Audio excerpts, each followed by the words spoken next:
नमस्कार, आप सभी का स्वागत है YouTube channel Kanhaiya GS world में। उम्मीद है आप सभी लोग स्वस्थ, मस्त और एकदम ज़बरदस्त होंगे। तो इस वीडियो में हम लोग मुख्य सेविका भर्ती के लिए जो क्लास चल रही है उसमें हमने 2 पार्ट कंप्लीट कर दिया है। आज का वीडियो है पार्ट नंबर 3, ठीक है। यहाँ पर देख सकते हैं वीडियो का पार्ट नंबर 3 और चैप्टर नंबर 2। पहला चैप्टर हमने किया था वर्ल्ड के जितने भी महत्वपूर्ण संस्थाएँ थी। यहाँ पर सिलेबस में देखिए, एक बार सिलेबस देखना बहुत ज़रूरी, क्योंकि यूपी SSS जो है सिलेबस के अकॉर्डिंग ही चलता है और सिलेबस से हट कर यहाँ क्वेश्चन नहीं आते हैं, ठीक है। तो यहाँ पर देखेंगे, एक मिनट,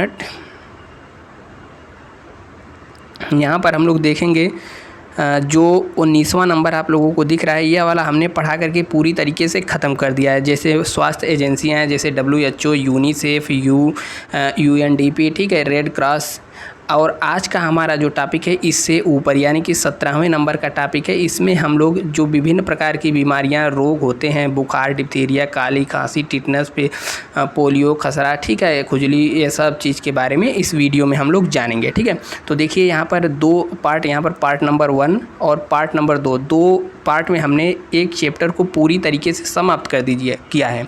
तो इसको आप लोग चैनल के प्लेलिस्ट में जाकर के देख सकते हैं, या नीचे लिंक भी मिल जाएगा डिस्क्रिप्शन में, वहाँ से भी देख सकते हैं। बहुत हो गई बातचीत, अब करते हैं काम की बात। यदि आप पहली बार वीडियो देख रहे हैं तो यहाँ पर लाल कलर का जो बटन आप में है, इसको दबा करके 1 घंटे का निशान आएगा, उसको भी दबा देना है और वीडियो को लाइक कर देना है। इस वाले वीडियो का लाइक का टारगेट हम रखते हैं 100, ठीक है। इस वीडियो को 100 लाइक देना और शेयर करना आपकी जिम्मेदारी है। तो चलिए शुरू करते हैं आज का वीडियो।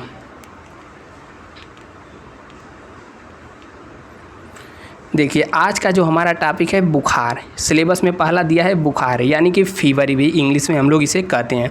तो इस वीडियो में हम लोग समझेंगे, मतलब जानेंगे बुखार क्या है और बुखार के कारण, लक्षण, इलाज, ये सब क्या है, क्योंकि यह सब जो है सिलेबस में मेंशन है। एक बार यहाँ पर सिलेबस एक बार पुनः देखिए यहाँ पर लास्ट में लिखा है कारण, लक्षण और इलाज। तो इन सब के बारे में हम इस वीडियो में डिटेल से जानने वाले हैं, ठीक है। तो बुखार का टॉपिक शुरू हो गया है और यहाँ पर यह हो चुकी हैं बीमार बुखार, तो इनको भी जगा दीजिए, क्लास शुरू हो गया है, जल्दी से ले लो, क्योंकि इसका जो एग्ज़ाम है 9 दिसंबर तक होने की संभावना है। तो देखिए बुखार, तो सबसे पहले मन में सवाल आएगा बुखार, आखिरकार बुखार हम लोग किसे कहते हैं, फीवर किसे कहते हैं। तो इसका एक सिंपल सा परिभाषा है कि जब हमारी शरीर जो है, शरीर का तापमान या तो घट जाए या बढ़ जाए, ठीक है, घटने बढ़ने की जो प्रक्रिया होती है इसे ही बुखार कहते हैं। और शरीर का तापमान बढ़ता क्यों है, इसके बारे में हम लोग जानेंगे, ठीक है। यह क्यों बढ़ता है, यह रोग प्रतिधात्मक, ठीक है, प्रतिरोधात्मक प्रणाली का किसी बाहरी संक्रमण से मुकाबला करने का एक तरीका होता है। देखिए जब भी बुखार हम लोग को होता है तो सबसे पहले हमारी शरीर गर्म होती है, ठीक है, हल्की गर्म होती है। तो थोड़ा बहुत यदि शरीर गर्म हो तो दवाइयाँ वगैरह नहीं खाना चाहिए। क्यों? क्योंकि यह जो शरीर गर्म होता है, यह अंदर का जो भी हमारा बाहर का बैक्टीरिया वगैरह प्रवेश कर चुके हैं उनको मारने का काम करता है, ठीक है, इसीलिए इसका तापमान बढ़ जाता है। और देखिए शरीर के औसत तापमान की बात करें तो देखिए यहाँ से क्वेश्चन बन जाएगा कि शरीर का औसत तापमान कितना होता है, तो 98.6 फ़ारेनहाइट, और इसको सेल्सियस में लेंगे तो 37 अंश सेल्सियस होता है। तो इसको याद कर लीजिए, लिख लीजिए, शरीर का औसत तापमान कितना होता है, 98.6 फ़ारेनहाइट या फिर 37 अंश सेल्सियस। यह नॉर्मल टेम्परेचर है। लेकिन किसी को कब कहा जाएगा कि आपको बुखार हो गया है, तो देखिए यहाँ पर लिखा हुआ है, किसी व्यक्ति को बुखार पीड़ित कब कहा जाएगा, जब मुंह का तापमान, जब डॉक्टर के पास जाते हैं तो एक थर्मामीटर लिए रहता है, मुंह में लगाता है, ठीक है, या फिर बगल में, तो जब यदि मुंह में लगाए तो 37.7 डिग्री सेल्सियस हो जाए, या फिर 99.9 डिग्री फ़ारेनहाइट, जो डॉक्टर आमतौर पर लिए रहते हैं ये वाला, ठीक है। तो ये किस में दर्शाता है, ये फ़ारेनहाइट में दर्शाता है। तो फ़ारेनहाइट यानी कि 99.9 फ़ारेनहाइट से यदि अधिक हो जाए तब कहा जाएगा कि हाँ इनको बुखार हो गया है, दवाई सुई लेना चाहिए। और गुदा, यानी कि गुदा का जो तापमान कह रहा है 37.5 से 38.3 डिग्री सेल्सियस या फिर 100 से 101 फ़ारेनहाइट हो जाता है, तब हमको बुखार अधिक होता है, ठीक है। तो आमतौर पे जब तगड़ा बुखार होता है तो जो टेम्परेचर है 100 से अधिक हो जाता है, तो लोग क्या कहते हैं, हमको 100 डिग्री सेल्सियस बुखार है। 100 डिग्री नहीं होता है, 100 फ़ारेनहाइट होता है। 100 पे तो पानी उबलने लगता है, तो ऐसा होगा तो क्या होगा, ठीक है। तो ये 100 फ़ारेनहाइट होता है।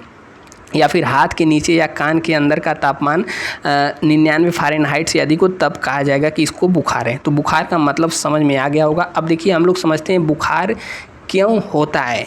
बुखार क्यों होता है, तो देखिए जब भी कोई बैक्टीरिया या फिर वायरस, बैक्टीरिया को हिंदी में कहते हैं विषाणु, विषाणु नहीं जीवाणु, और वायरस को कहते हैं विषाणु या फिर कवक, और अन्य प्रकार के रोगाणु जैसे कोई सूक्ष्म जीव मानव शरीर के अंदर प्रवेश कर जाता है। लगभग हर दिन प्रतिरक्षा प्रणाली आमतौर पर इन सूक्ष्म जीवों से लड़ती रहती है, जो उन्हें शरीर के भीतर किसी भी बड़ी समस्या का कारण बनती रहती है। हालांकि ऐसे समय होते हैं जब प्रतिरक्षा प्रणाली यानी कि हमारे अंदर जो रोगों से लड़ने की क्षमता है, उससे यदि नहीं लड़ सकती और शरीर से ख़त्म नहीं कर पाती, तो यह मनुष्य के लिए हानिकारक होता है और यही बुखार का कारण बनता है, ठीक है। तो इसका क्या मतलब निकला कि हमारे वायुमंडल में बहुत सारे छोटे छोटे जीवाणु, विषाणु वगैरह घूमते रहते हैं। यदि हमारे शरीर के अंदर पहुंच गए, हमारे शरीर के अंदर की जो रोग प्रतिरोधक क्षमता है उसको निपटा नहीं पाई, यानी उसको मार नहीं पाई, तब हमारे अंदर का तापमान गर्म होता है। उसे ही हम लोग कहते हैं कि हमको हो गया है बुखार, चलते हैं अब डॉक्टर के पास, ठीक है। तो देखिए यहाँ पर भी आ गए, ठीक है। अभी बुखार लगता है सही नहीं हुआ है, दवाई वाई तो सब चीज़ रखा ही है। अब देखिए इसके लक्षण क्या होते हैं। तो किसी भी बीमारी के होने से पूर्व हमारे शरीर द्वारा अलग अलग प्रतिक्रियाएं यानी अलग अलग प्रतिक्रियाएं दी जाती हैं। जैसे हमको सर्दी जुकाम होने वाला रहता है तो हमारे जब गला है थोड़ा सा कड़ा जैसे होने लगता है, ठीक है, जैसे लगता है कोई कांटा वोटा वगैरह धंस गया हो। तो ये सब क्या है, यह होने के पूर्व के संकेत हैं। तो इसीलिए कह रहा है कि बुखार के लक्षण क्या है। तो बुखार होने से पहले हमको थोड़ा थोड़ा ठंड की महसूस होगा, यहाँ पर आप देखकर समझ सकते हैं। उसके बाद कंपकपी भी होती है बुखार से पूर्व, भूख वगैरह मिट जाते हैं, निर्जलीकरण यानी कि शरीर से जल बहुत अधिक मात्रा में निकलता है, मतलब निकल जाता है, कम हो जाता है, ठीक है। डिप्रेशन या अवसाद में व्यक्ति जाने लगता है। हाइपर दर्द के प्रति संवेदनशीलता का बढ़ जाती है, और थकान व सुस्ती यह सबसे ज़्यादा होता है, ठीक है। कॉमनेस थकान और सुस्ती महसूस होने लगती है, और ध्यान केंद्रित करने में समस्या, यानी किसी चीज़ पर हम लोग ध्यान नहीं लगा पाते हैं। क्यों नहीं लगा पाएंगे, जब हमें थकान और सुस्ती महसूस होगी तो बस सोने का मन करेगा। और यहाँ पर पसीना वगैरह आना, यह सब बुखार के लक्षण हैं। अब क्वेश्चन यहाँ से कैसे बना देगा, पूछ देगा कि बुखार होने का लक्षण इसमें से नहीं है, तो 4-3 ऑप्शन दे देगा, एक कोई और दे देगा, तो उसी में से पहचाना रहेगा। तो ऐसे ही क्वेश्चन आते हैं, कोई बहुत ज़्यादा टफ क्वेश्चन नहीं आएगा। अब देखिए बुखार के कारण किन किन परिस्थितियों में बुखार हो सकता है। तो एक संक्रमण जैसे फ्लू हो गया, चिकन पॉक्स या निमोनिया, ठीक है, इन संक्रमण के बाद भी बुखार हो सकता है। और यहाँ पर कह रहा है कि कुछ दवाइयों के साइड इफ़ेक्ट से भी बुखार हो सकता है। जैसे सर्दी जुकाम हो गया, हम लोग खा लिए तो साइड इफ़ेक्ट हुआ तो बुखार हो सकता है, या फिर और कोई दवा जैसे पेट वोट खराब हुआ खा लिए तो मतलब साइड इफ़ेक्ट से भी बुखार हो सकता है। सूरज की रोशनी या सनबर्न के लिए त्वचा का ज़्यादा अनावरण, ठीक है। और उसके अलावा यहाँ पर गर्मी का दौरा या उच्च तापमान में लंबे समय तक अभ्यास करते रहने या फिर संपर्क में भी रहने से बुखार हमें हो जाता है। और यहाँ पर कह रहा है सिलोसिस, जो कि एक फेफड़े की बीमारी है, और शराब की वापसी से भी यहाँ पर बुखार हो सकता है। बहुत सारे कारण हैं, हमने पीछे बता दिया कि बहुत सारे बैक्टीरिया घूमते रहते हैं हमारे समाज में नहीं, वायुमंडल में, उससे भी हो जाता है। यहाँ पर बुखार का इलाज क्या है। तो बुखार के इलाज के लिए जो नॉर्मल दवाइयाँ मिलती है मेडिकल हॉल पे, पैरासीटामॉल वगैरह, ठीक है, इन सब दवाइयों से बुखार को, या फिर यहाँ पर भी नाम दिया है, जैसे उच्च बुखार के मामले में या कम बुखार के मामले में जो असुविधा पैदा कर रहा है, ऐसे में आपको डॉक्टर के पास जाना है। और यहाँ पर दवाइयाँ, जैसे दवाइयों का नाम एंटीबैक्टीरिया वायरल संक्रमण का इलाज तो नहीं करते, लेकिन ठीक है, यहाँ सब इलाज के बारे में कहें तो जो भी दवाइयाँ आती हैं डॉक्टर देते हैं, उससे हमारा इलाज हो जाता है। एंटीबायोटिक वायरल संक्रमण का इलाज नहीं करते हैं, लेकिन कुछ वायरल संक्रमणों के इलाज के लिए इस्तेमाल कुछ एंटीवायरल दवाइयाँ हैं। तो यह सब जो है बुखार का इलाज, हालांकि घरेलू नुस्खे भी बहुत सारे हैं, लेकिन यहाँ पर हो गया, ठीक है। तो देखिए इसका नोट्स कैसे बनाएं, तो हम जो यहाँ पर लिखा है हम इम्पोर्टेंट पॉइंट्स कहते हैं उसको भी आप नोट कर सकते हैं। इन सभी चीज़ों को लिखने की ज़रूरत नहीं है, कारण और तो सब पता ही होगा, ठीक है। तो इसमें बहुत ज़्यादा बुखार तो नॉर्मल चीज़ें, इसके बारे में सभी को मालूम होगा, तो ज़्यादा यह सब चीज़ आप लिख सकते हैं। औसत तापमान कितना होता है, बुखार कब माना जाएगा, ठीक है। तो ये सब यहाँ से लिख सकते हैं, हमने भी लिखा है या तो आप भी लिखिए। अब चलिए बढ़ते हैं नेक्स्ट टॉपिक की ओर। नेक्स्ट हमारा टॉपिक है आज का यहाँ पर डिप्थीरिया।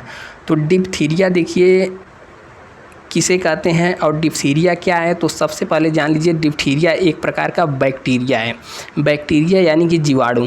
क्वेश्चन ऐसे भी बनता है कि बैक्टीरिया से होने वाले रोग कौन कौन से हैं, वहाँ पर 3-4 ऑप्शन दे देगा, उनमें से पहचानना रहेगा, ठीक है। तो उस प्रकार डिप्थीरिया क्या है, एक जीवाणु से होने वाला रोग है। और उस जीवाणु का क्या नाम है, करीनो कहीं लिखा रहता है, कहीं कोराइन, ठीक है। तो कोराइन बैक्टीरियम, ठीक है, करीनो या फिर कोराइन बैक्टीरियम इसका जीवाणु का नाम है। यहाँ पर देख सकते हैं, उसका हमने फ़ोटो भी लगा रखा है। डिप्थीरिया होता कहाँ है, तो यह मुंह में और उसके माध्यम से गले तक डिप्थीरिया होता है। यहाँ पर देख सकते हैं डिप्थीरिया क्या है, इसके बारे में अभी तो हम पूरा डिटेल से चर्चा करेंगे। देखिए कहाँ गया भाई, देखिए यहाँ पर डिप्थीरिया, यह जो दिख रहा है यही है डिप्थीरिया। डिप्थीरिया को अलग अलग नामों से भी जानते हैं और यह क्वेश्चन कई बार पूछ देता है रोहिणी रोग किस रोग को कहते हैं, तो डिप्थीरिया को ही कहते हैं। पूछ देता है गला घोटू रोग किसे कहते हैं, तो यह भी डिप्थीरिया को कहते हैं। तो पॉइंट बनाइए नोट में और लिख दीजिए कि रोहिणी या गला घोटू रोग किसे कहते हैं, तो डिप्थीरिया को ही कहते हैं। कहाँ पर होता है, तो मुंह के रास्ते गले तक यह पहुँच जाते हैं। देख सकते हैं यहाँ पर इनके भी यहाँ पर गला वगैरह यहाँ पर सूज गया है, ठीक है। और इसे अंग्रेजी में एक नाम और कहते हैं, इसे सांड गला या फिर बुल नेक कहते हैं, क्योंकि गला हमारा मोटा हो जाता है। तो इसका क्या नाम हो गया यहाँ पर, रोहिणी रोग, गला घोटू रोग, बुल नेक, ठीक है। तो यहाँ से 3 क्वेश्चन बन गया डिप्थीरिया के बारे में। अब देखिए यहाँ पर डिप्थीरिया क्या है और कैसे होता है, इसके बारे में हम लोग चर्चा करते हैं। तो देखिए यहाँ पर डिप्थीरिया रोग, डिप्थीरिया नाक और गले में होने वाला एक गंभीर बैक्टीरियल संक्रमण है। एक बार फिर से बता दें, डिप्थीरिया किसके कारण होता है, तो बैक्टीरिया के कारण होता है। जैसे यह वाला टॉपिक ख़त्म होगा रोग का, हम एक वीडियो बनाएंगे ट्रिक से कैसे याद करें, जैसे जीवाणु से होने वाले सभी रोग, विषाणु से होने वाले सभी रोग, ठीक है, बैक्टीरिया और यहाँ पर जो फंगल इन्फेक्शन होते हैं इनसे होने वाले सभी रोग, इन सभी रोगों का एक हम ज़बरदस्त ट्रिक बताएंगे, सभी को याद हो जाएगा और उससे किसी भी परीक्षा में क्वेश्चन बनता ही बनता है, ठीक है। तो डिप्थीरिया क्या है, एक गंभीर बैक्टीरियल संक्रमण है। यह नाक और गले की श्लेष्मा झिल्ली, गले में देखिए यहाँ पर एक झिल्ली पाई जाती है नीचे, जिसे हम लोग श्लेष्मा झिल्ली कहते हैं, श्लेष्मा झिल्ली को प्रभावित करता है। यह एक ऐसा संक्रमण है जो एक व्यक्ति से दूसरे व्यक्ति में आसानी से फैल सकता है, ठीक है। तो याद रखिए यह एक व्यक्ति से दूसरे व्यक्ति में फैल सकता है और सही उपचार न मिलने पर, मतलब सही उपचार मिल जाने पर इससे बचा जा सकता है। इसे गला घोटू रोग भी कहा जाता है। अब डिप्थीरिया में क्या होता है, डिप्थीरिया में बुखार, गला रोग जैसे होने की समस्याएं तो उत्पन्न होती हैं और गले में गहरे ग्रे रंग के पदार्थ की एक मोटी परत जम जाती है, जिससे हमारा गला क्या होता है, मोटा हो जाता है। यही इसका एक प्रमुख पहचान है। और सांस लेने में हो जाती है दिक्कत, क्योंकि जब गला मोटा होगा तो वहाँ पर जो श्वास नली होती है, नीचे जो श्वास नली गई रहती है, तो गला मोटा होगा तो यह नली क्या हो जाती है, पतली हो जाती है, नली को बंद कर देती है, जिससे हमें सांस लेने में बहुत ही दिक्कत होने लगती है। अब डिप्थीरिया कैसे होता है, तो डिप्थीरिया बैक्टीरियल संक्रमण है। यह जीवाणु के मुंह में और नाक गले में रहते हैं। इसके जीवाणु जो हैं मुंह, रोगी के मुंह और नाक गले में रहते हैं। यदि कोई व्यक्ति इस संक्रमण से ग्रसित है तो वह जहाँ पर छींके, खोखे, ठीक है, और भी कुछ करे तो उससे दूरी बना कर रहने चाहिए, क्योंकि बहुत तेज़ी से फैल जाता है स्वस्थ व्यक्तियों में। और मानसून यानी कि जो मानसून सीजन चल रहा है, ठंडी या जो बरसात का लास्ट चलता है या बरसात में, डिप्थीरिया बारिश के मौसम में सबसे ज़्यादा नुकसान पहुँचाता है, सबसे ज़्यादा फैलता है। इस रोग में मोटी गले में परत जम जाती है, जिसके कारण सांस में दिक्कत होने लगती है। सब हमने बता ही दिया है। अब देखिए डिप्थीरिया रोग के लक्षण क्या है, कैसे हम पहचानेंगे किसी व्यक्ति में डिप्थीरिया हो गया है। तो देखिए डिप्थीरिया खांसने से और छींकने से तो आसानी से फैल जाता है। इस बीमारी में जीवाणु रोगी के मुंह, नाक और गले में रहते हैं। यह एक संक्रमण की बीमारी है। मौसम की बात करें तो हमने पहले भी बता दिया, यह बारिश के मौसम में ज़्यादा एक्टिव रहता है। डिप्थीरिया के लक्षण संक्रमण से लेकर 2 से 5 दिनों में दिखाई देने लगते हैं। इसमें क्या होता है, जो हमारा त्वचा है, जो हमारा शरीर है, इसका रंग हल्का हल्का नीला पड़ने लगता है और इसके अलावा गर्दन भी हमारी धीरे धीरे सूज जाती है। और डिप्थीरिया के संक्रमण फैलने के बाद शरीर में बेचैनी के साथ साथ बुखार भी रहने लगता है। और डिप्थीरिया में जो खांसी आती है उसकी आवाज़ भी अलग तरीके से हो जाती है। जैसे हम लोग नॉर्मल खांसते हैं तो आवाज़ ऐसी आती है, लेकिन इसकी आवाज़ थोड़ी सी मोटी जैसी कुछ अलग हो जाती है। ठीक है, अब देखिए डिप्थीरिया हमने हाथ से नोट्स बनाया है। जीवाणु से होता है कोरिनोबैक्टीरियम कारण। और इसमें हमें क्या ख्याल रखना चाहिए, इसमें संक्रमित व्यक्ति से दूरी बनाकर रखना चाहिए और उसके द्वारा इस्तेमाल की गई वस्तु जैसे तौलिया हो गया, गमछा हो गया, ठीक है, या फिर जो उसका जूठा भोजन हो गया, जूठा पानी हो गया, इन सबसे तो एकदम नहीं पीनी चाहिए। और भीड़ भाड़ वाले इलाकों में डिप्थीरिया पीड़ित व्यक्ति को जाना नहीं चाहिए और यदि वहाँ गया है तो वहाँ पर फैलने का खतरा सबसे ज़्यादा रहता है। अब इसके उपचार की बात करें तो इसके उपचार में 2 दवाइयाँ यहाँ पर प्रमुख है, मतलब उपचार के लिए एंटीटॉक्सिन और एंटीबायोटिक यहाँ पर दवाइयाँ रोगी को दी जाती हैं। और इससे बचने के लिए किसका टीका देते हैं, तो DPT का टीका भी दिया जाता है इससे बचने के लिए। ठीक है, तो टीका याद रख लीजिए, DPT का टीका दिया जाता है। और डिप्थीरिया की खोज की बात करें तो डिप्थीरिया की खोज किसने की थी, क्वेश्चन बन सकता है, डिप्थीरिया की खोज किस वैज्ञानिक ने की थी। तो जर्मन के एक वैज्ञानिक थे जिनका नाम था एडविन क्लेस फेडरिक। ठीक है, एडविन क्लेस पहले वैज्ञानिक थे और दूसरे वैज्ञानिक थे फेडरिक लोफर। ठीक है, लोफलर। तो 2 वैज्ञानिक नाम याद रख लीजिए, डिप्थीरिया की इन्होंने खोज किया था। और डिप्थीरिया कैसे फैलता है, तो खांसी और डिप्थीरिया दोनों ही खांसने से फैलता है और छींकने से निकलने वाले विषाणु, देखिए यहाँ पर विषाणु नहीं रहेगा, यहाँ पर जीवाणु रहेगा। विषाणु मतलब क्या हो जाता है, वायरस हो जाता है। डिप्थीरिया का दूसरा नाम हमने बताया रोहिणी रोग, गला घोटू रोग है, इसमें सांस लेने में दिक्कत होने लगती है। ठीक है, तो इस तरीके से हमारा दूसरा भी ख़त्म हो गया। दूसरा जो रोग था आज का हमारा, यह भी ख़त्म हो गया। अब बात करते हैं तीसरे रोग जो है काली खांसी। और एक बार बता दें, वीडियो यदि आप देख रहे हैं तो वीडियो को लाइक तो ज़रूर करिएगा और नीचे कमेंट करके बताना ज़रूर है वीडियो कैसा लगा। और वीडियो हो सके तो लाइव मतलब ऑनलाइन ही देखा करें, उसमें जो एड्स वगैरह आते हैं उसको टाइम हो तो थोड़ा देख लिया करें, क्योंकि एड्स से ही यहाँ पर कुछ इनकम होती है, उससे कुछ फ़ायदा हो जाता है हमारा। ठीक है, यूट्यूब से। तो देखिए यहाँ पर काली खांसी को हम लोग कहते हैं कुकुर खांसी, क्योंकि इसमें खांसने वाला व्यक्ति एकदम कुत्ते जैसा खांसता है। जैसे कभी कभी कुत्ते होते हैं घास उस खा लेते हैं तो बहुत ज़्यादा खांसने लगते हैं, तो इसी को कहते हैं काली खांसी को कुकुर खांसी, क्योंकि यह हो जाने के बाद व्यक्ति लगातार 5-5 मिनट 2-2 मिनट तक खांसता ही रहता है और उसकी आँखों को वगैरह एकदम लाल हो जाती है। देख सकते हैं यहाँ पर बाबू छोटा वाला खांस रहा है।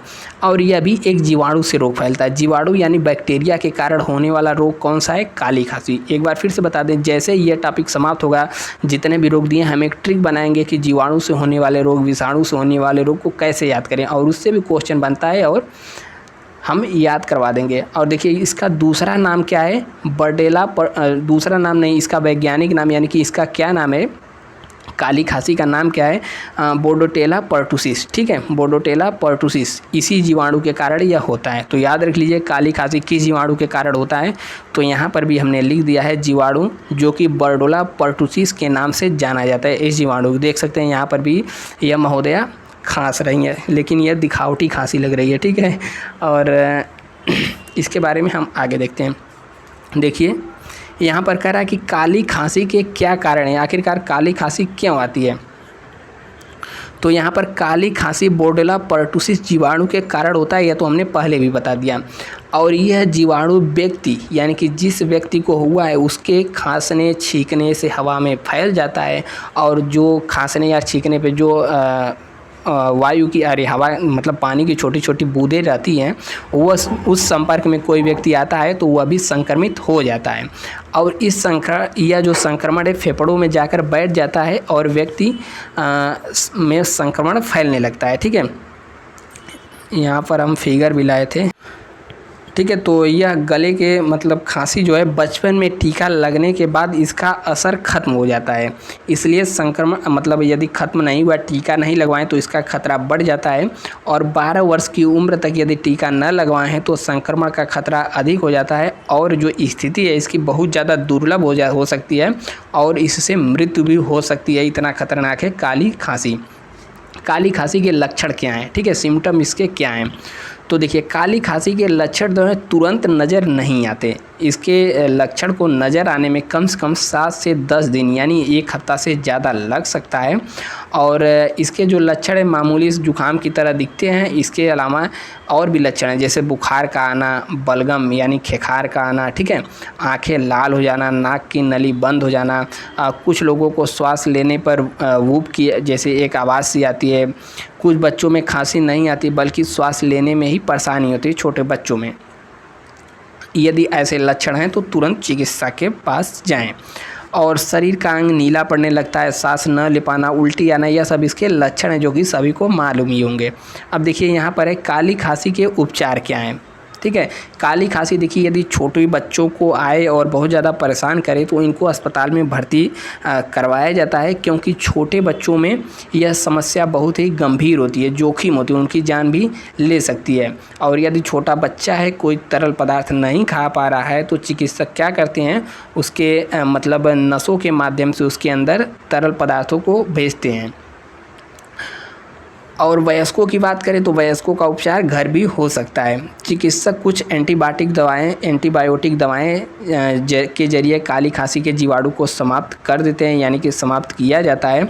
और प्रभावित लोगों को दवाइयां दी जाती हैं और बलगम के लिए कोई दवा नहीं है, इसलिए बिना चिकित्सा की सलाह की कोई दवा ना लें, ठीक है। यहाँ पर 1-2 दवा का नाम हम भी जो बता दे रहे हैं उसकी यूज नहीं लेना है, बिना डॉक्टर के सलाह से कोई भी दवा न खाएं।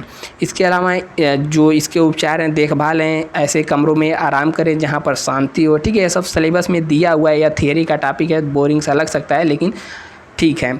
यदि काली खांसी आ रही है तो घर में मास्क लगाए रखें तथा लोगों को संक्रमण होने से बचाएं।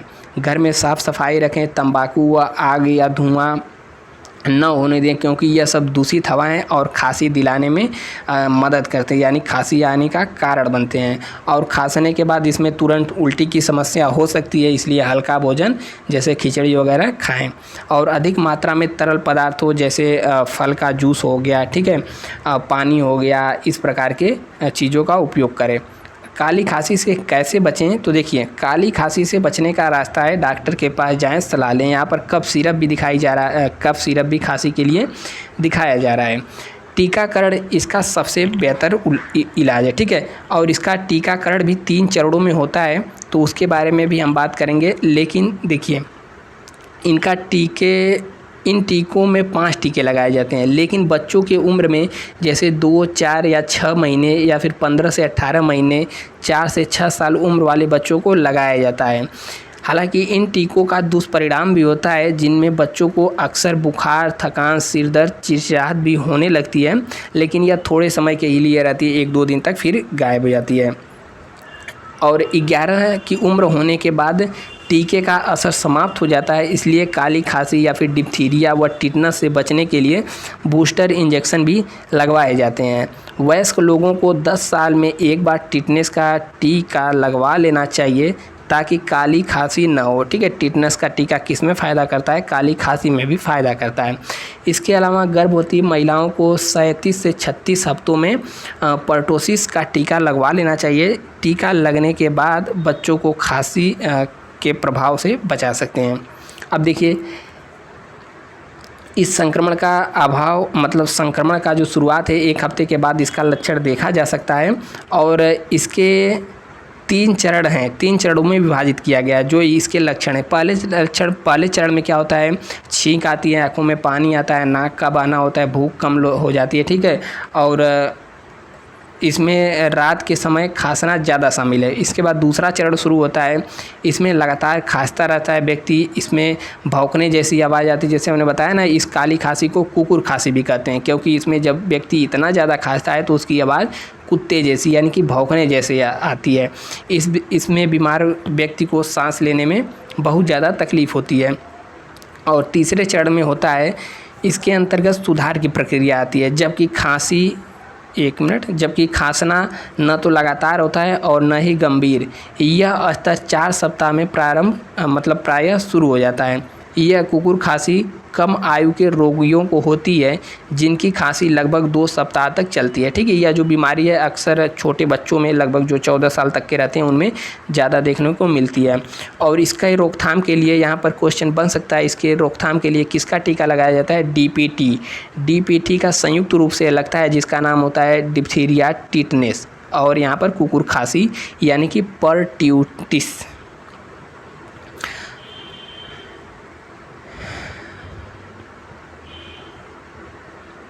अब इसके इलाज की बात करें तो इलाज हालांकि पहले भी आ चुका है। इसमें एंटीबायोटिक्स दवाओं का प्रयोग यानी कि एंटीबायोटिक्स दवाओं का उपयोग करना काफ़ी लाभदायक होता है और इरिथ्रोमाइसिन या फिर एम्पिसिलिन का प्रयोग 7 से 10 दिनों तक किया जाता है। ठीक है, तो ये सब डॉक्टर करते हैं, मतलब डॉक्टर ये सब दवाइयाँ देते हैं, जैसे इरिथ्रोमाइसिन हो गया, एम्पिसिलिन हो गया, इन सब दवाइयों का प्रयोग किया जाता है।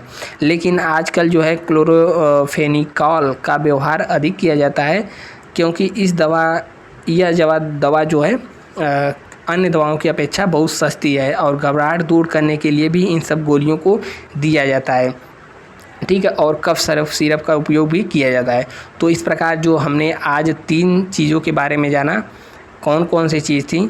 एक डिप्थीरिया था, काली खांसी थी और बुखार था। ठीक है, आने वाले समय में यानी कि आने वाले दिनों में यहाँ पर देखिए, यहाँ पर हमने काली खांसी तक कवर कर लिया। अब आने वाले वीडियो में हम लोग टिटनस हो गया, पोलियो हो गया, तपेदिक हो गया, इन सब को कवर कर लेंगे। फिर हेपेटाइटिस, चिकन पॉक्स, मलेरिया, यानी कि 4 वीडियो में लगभग यह समाप्त हो जाएगा। तो इस प्रकार से आपका 2 टॉपिक यानी एक चैप्टर तो समाप्त हो ही चुका है स्वास्थ्य एजेंसियाँ, और दूसरा चैप्टर भी समाप्त हो जाएगा। ठीक है, इस प्रकार से करके हम लगभग कई सारे चैप्टर को निपटा देंगे। ठीक है, उम्मीद है कि वीडियो अच्छा लगा होगा। यदि अच्छा लगा हो तो यहाँ पर लाइक कर दीजिए और इन दोनों वीडियो को भी देख लेना है। मिलते हैं हम नेक्स्ट वीडियो में, तब तक के लिए जय हिंद, स्वस्थ रहिए, मस्त रहिए और व्यस्त रहिए।